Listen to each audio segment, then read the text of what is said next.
Hey, today I thought I would try out an idea that somebody had in the comment section where they were curious to see how a video would go with me speaking softly mixed with some whispering.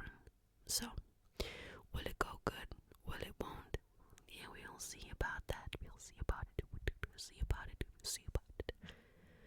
We'll see about that.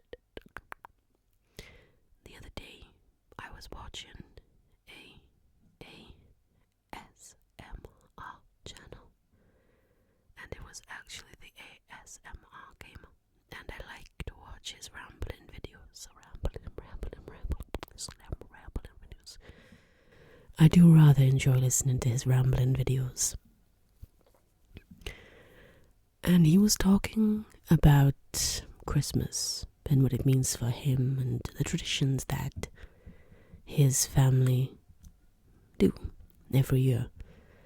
And I thought, why not? That seems to be like an interesting subject and something that one can witter away about for a little while everyone gets very sleepy.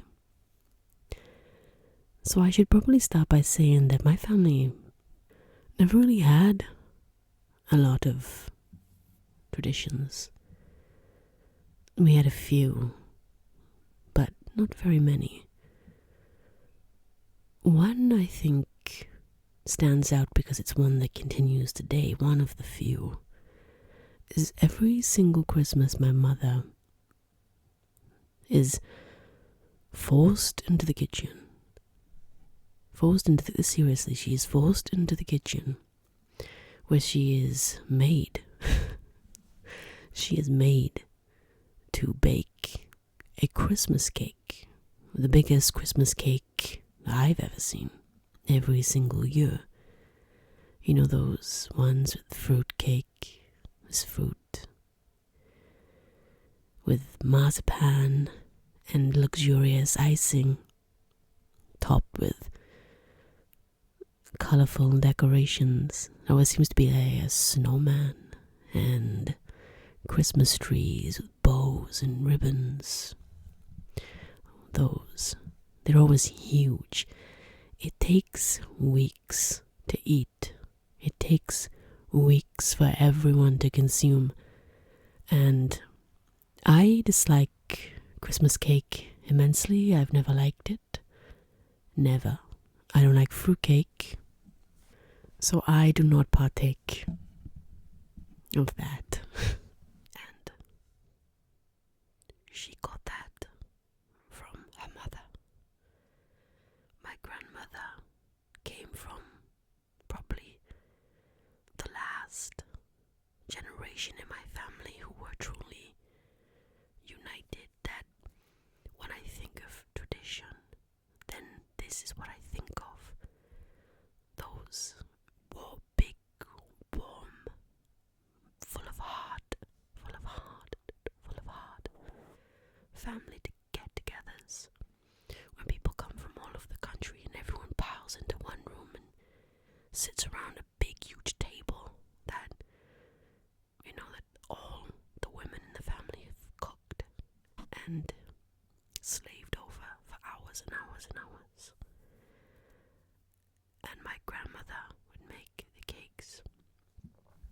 And my great-grandmother, Elizabeth, would make the Christmas puddings. As she got older, Elizabeth, her health failed. She had diabetes. Her sight went because of the diabetes. So the making of the Christmas pudding was always left to her sister, Martha. So she would make all these big piles of huge Christmas puddings that would be dispersed around the family. And it even went so far as growing your own turkey. You'd buy the turkey, feed it up, and then my grandfather and his brothers would cull the turkeys and whatever else they had on the lot. My great-grandmother lived in a quite big house with 7 acres of ground to it, I think I'm remembering correctly. So there was quite a lot of room for animals and the like. My mother always says that they were never allowed to name the animals. If I think about that now, it's very strange to me. I go to the supermarket. I go to the supermarket to get my food. But for my grandfather's generation and my great uncles, and when my mother was a little girl, they grew their own vegetables. They grew their own fruit. They fed and, how would you say, grew their own meat even. It's a very independent lifestyle and very common for the time. Now, of course, we are dependent on supermarkets and big chains. But by the time I came along and my siblings, all that tradition had largely fallen away. The old generation of my great-grandparents were gone, and my great-uncles and great-aunts were dying away. I still have some. I have a great-aunt who's about 105 and shows no sign of slowing down. But aside from that Christmas cake, a remnant of forgotten times that my mother replicates every year when she probably stood in a kitchen and watched her mother and her grandmothers and her aunts bake. That is it. Did we make our own? Maybe. We did the usual. Christmas Eve. Christmas Eves used to last 59 years. You'd wake up early in the morning, filled with anticipation. There's only 24 hours left until the big day. 24 hours left until I can storm down the stairs and burst into the room and actually rip into my presence. But still, I have to get through 24 hours. And what you do in that time is try to dodge a parent here and there. They are busy running around trying to tie up loose ends, trying to get everything perfect for the next day. Pick up the turkey, the goose, and all the vegetables, whatever else you have. Make sure that everyone has batteries for those toys, because I remember one year, oh my goodness me, one year my mother forgot those batteries. And it was not a pretty sight. It was not a pretty sight. No, it was not a pretty sight. It was a terrible sight to behold.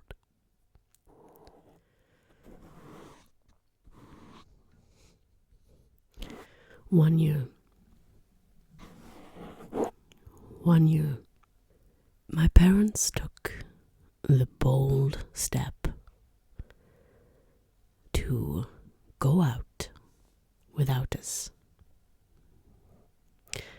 So, the three of us, intrepid little adventurers that we were, and our little dog friend, all alone in a house on Christmas Eve, where there's only one thing to do, isn't there?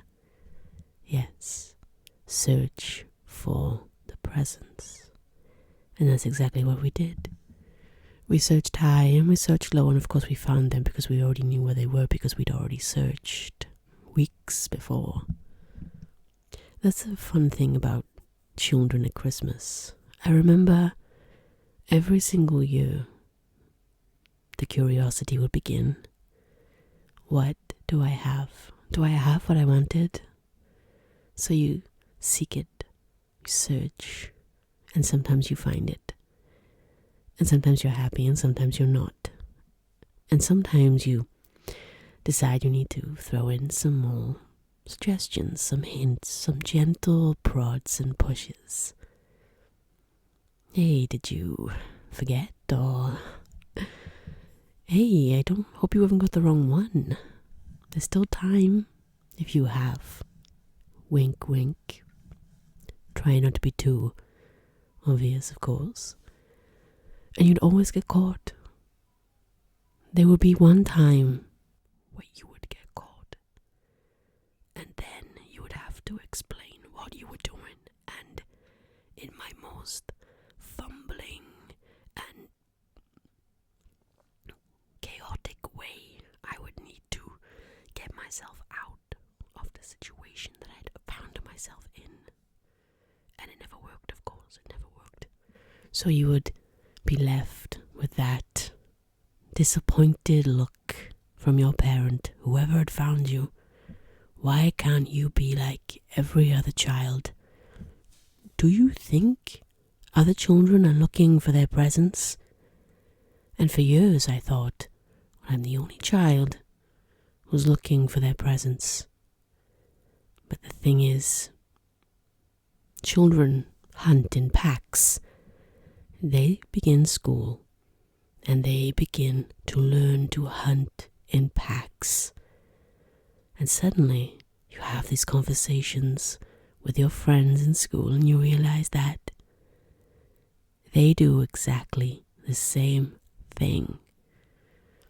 When I got a little bit older and I had conversations with my mother and realized she was telling me stories of how she and her sister would also look for Christmas presents. And this was the woman who was telling me that only I and my siblings searched for presents. A bit rich there. And Christmas Eve, the day trolls on, trotting like a lame horse. It never does seem to move very fast. But Christmas Eve is always my favorite day. I prefer it so much to Christmas Day because it's so filled with anticipation. The excitement, everything. Once Christmas comes, that's it. It's such an anticlimax. You looked forward to it. You got what you wanted. And then it's done. Whereas for Christmas Eve, there's everything to be excited for. And then we'd sit down and watch whatever special, festive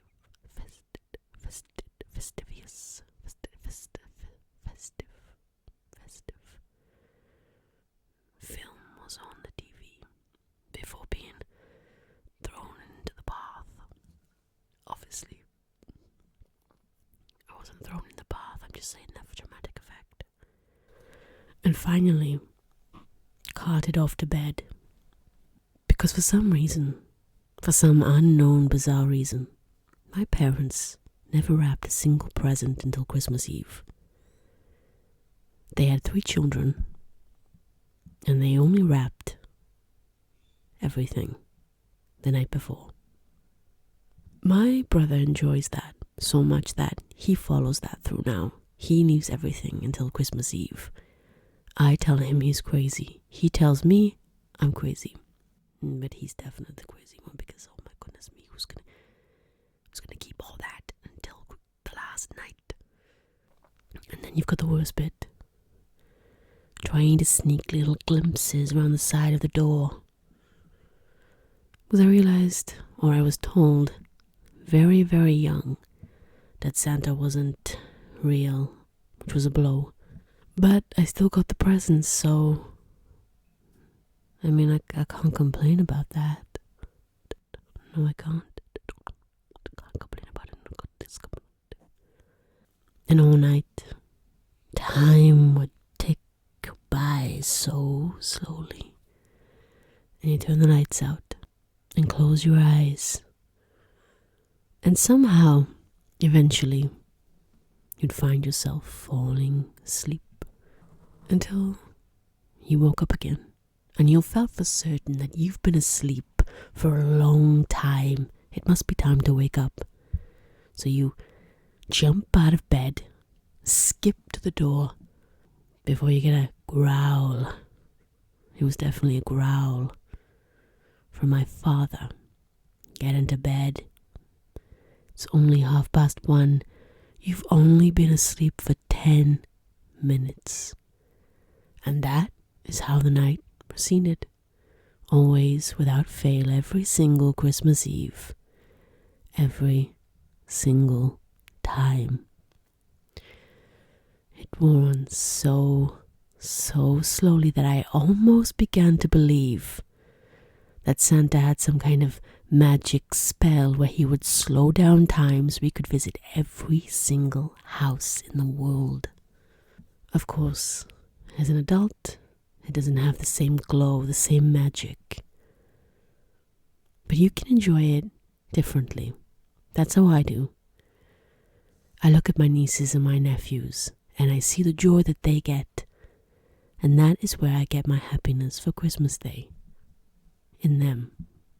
You could never stay in bed for long. Finally, the morning would come. But it would still be like 6 o'clock. And there is no way that my father was getting up at 6 o'clock so that we could open our presents. We try to sneak down the stairs, but there's always one step that will creak and ache and moan and give the game away. And every time I hit that step, every single time, there would come a growl from my parents' bedroom. Get back to bed. And so we would. Sad. We'd have to wait. Flip on the TV. There'd be Christmas cartoons on. I remember one popular cartoon. I think it was called Robbie the Reindeer. They still put it on sometimes. And it was always funny. And Robbie the Reindeer was voiced by Ardell O'Hanlon, who played Father Doodle in Father Ted, if you've ever seen it. It's very funny. And if you were lucky, that would be on. If you weren't, then it would be just TV shows for tiny little kiddies. It was all we had. So we watched it.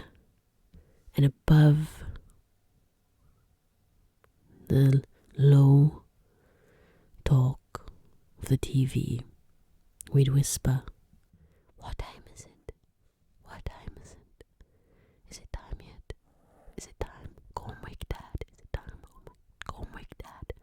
And downstairs you'd hear the dog tapping at the door.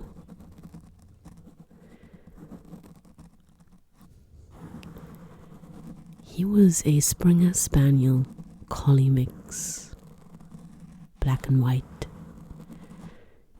He had the ears of a spaniel, and he looked like a sheepdog. And he loved Christmas just as much as us. One year, I remember, we unwrapped all our presents, and the room was filled with presents. And he was quite a big dog. And he got lost tunneling under the gift wrappers that had been discarded from the gifts. The gifts. We lost him for some time, rummaging, as he was, among the ruins of the presents.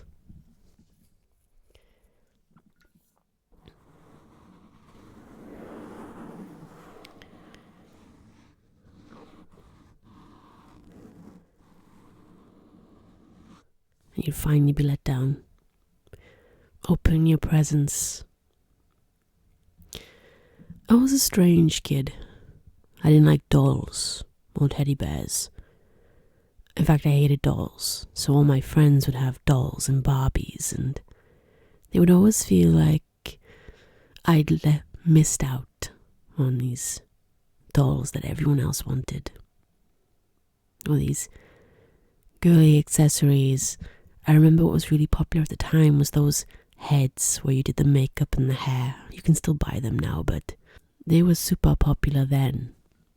And I was very happy with my football and my art sets and music. I always had my own way. I always think that about children. Parents sometimes seem to push their children in one direction, but their child will lead them there. Lead them wherever they want to go. And I was very much that child.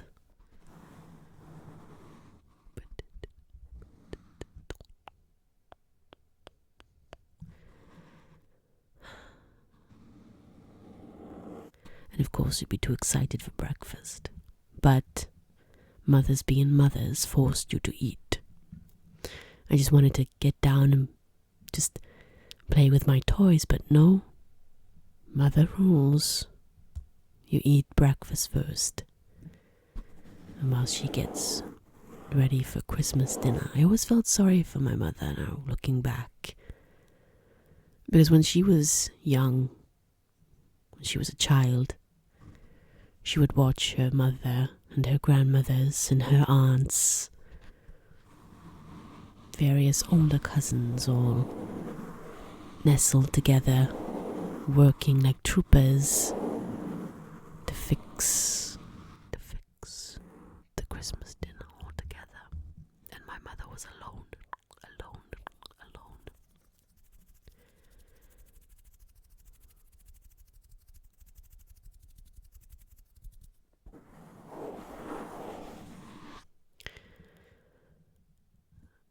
Of course, as we grew older and multiplied,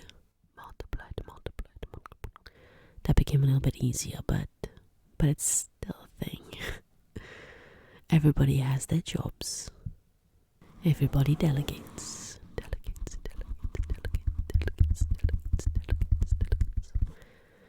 And you spend the day after you've eaten your Christmas dinner.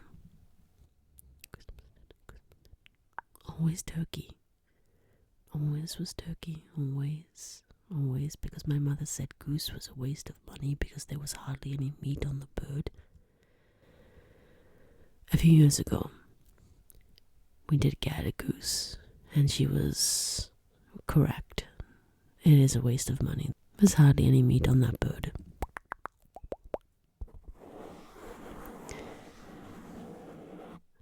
And before you know it, before you've hardly blinked an eye, before you've had time to digest everything, before you've had time to hardly enjoy it, it's nighttime, and it's time for bed. And I remember every year I would sit on my bed with some light toy or book that I'd enjoyed and wanted to investigate more. I'd always feel such a sense of sadness that Christmas was gone. Bid farewell to it for another year.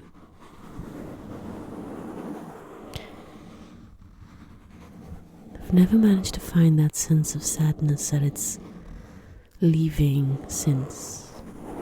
Maybe it's because I'm an adult. I don't know.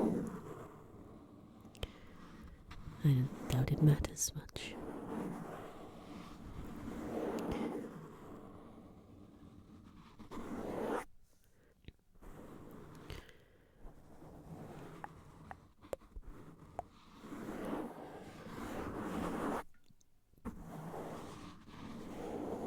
so you fall asleep, and suddenly, it's not Christmas Day anymore. Christmas Day is but a memory. Christmas Day is gone.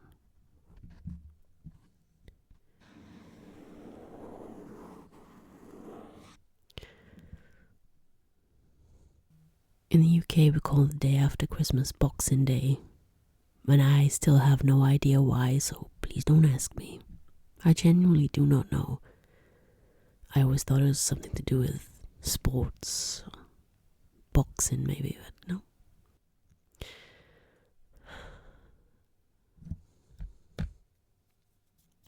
Okay, I think that I have wittered on enough, just rambled enough, and I hope that I did the experiment well. I hope it worked well. I hope I did.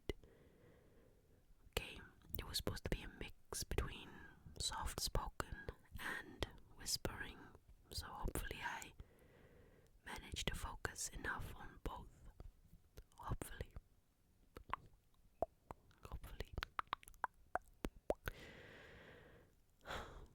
Okay. As we get closer to Christmas, take care everyone, because it's a bumpy ride. Getting everything ready, and goodness me, it really is. It's dangerous out there. There are hams out there. There are hams ready to kill you. I'm only half joking about that. Only half joking. Until next time. See ya.